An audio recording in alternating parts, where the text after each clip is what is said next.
results, margins looking a lot better. They're clearly getting better at controlling their costs. As Steve mentioned, it was, one of these one-time gains that made it even more impressive. But when you take into account the fact that analysts had been still kind of relentlessly bullish on this stock, does this set of results support that positivity?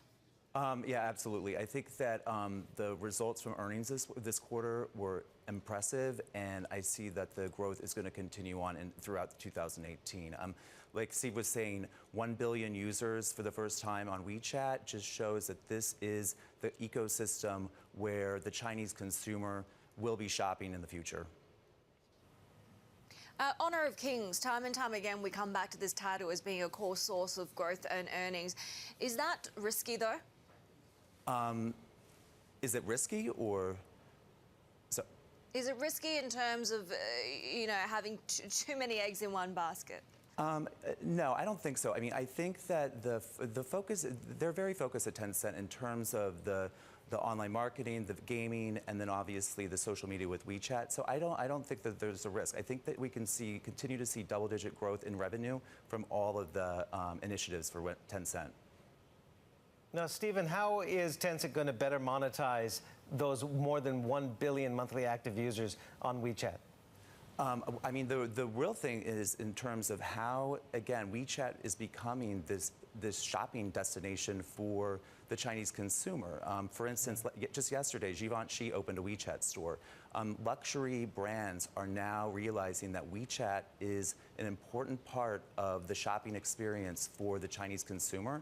And and it's got to be part of the strategy. So, obviously JD and Tmall are very important, but WeChat, you have to have a focus there as well.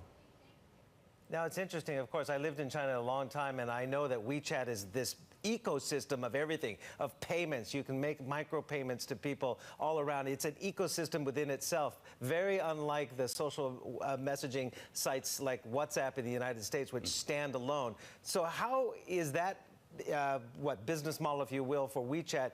Does it translate abroad, and does Tencent need to take WeChat abroad? I mean, eventually they're going to run out of users in China, so they have to grow internationally. But to your point, it's a different type of social media concept that the US and Europe aren't used to. You're correct. When I'm on my mobile phone, I have a Facebook app, I have an Instagram app, I have a banking app.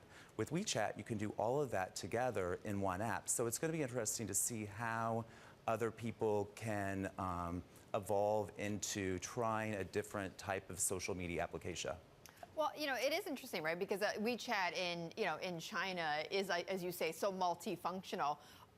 Can they even replicate all that functionality in other markets? One of the things, when I was living in China, one of my biggest frustrations was that I could not use the payment part of WeChat because I didn't have a Chinese bank account. So if they can somehow get international banking on that app, I believe it could be very useful worldwide. But until that, it can be a challenge. Right, and in the meantime, I imagine Facebook or anyone else in the payment space, Google, might they already be catching up or have caught up by the point we get WeChat to be internationalized? Yeah, exactly. I mean, that's really going to be the test of time. I mean, the one thing that WeChat does have, though, is that it is already that ecosystem where Facebook, Instagram, they're not there yet. So we will have to see. You mentioned that China is now entering into this era of social e-commerce. So describe to me what you mean by that. I mean, social e-commerce basically is using social media to help drive the sales of merchandise. So what's going on in China is that the Chinese customer is shopping online using mobile as the preferred point of making a purchase. Right. And therefore, what also is happening is that companies are using customer service online. They're also talking to other friends or talking to other people that are buying things. The Chinese consumer wants to get validation for what they're purchasing. So that's why they're reaching out to other people throughout the social media landscape to get validation for their purchase. Now, Stephen, we know that Alibaba is going more into its new retail concept, going from, clicks into bricks. Does Tencent need to keep pace?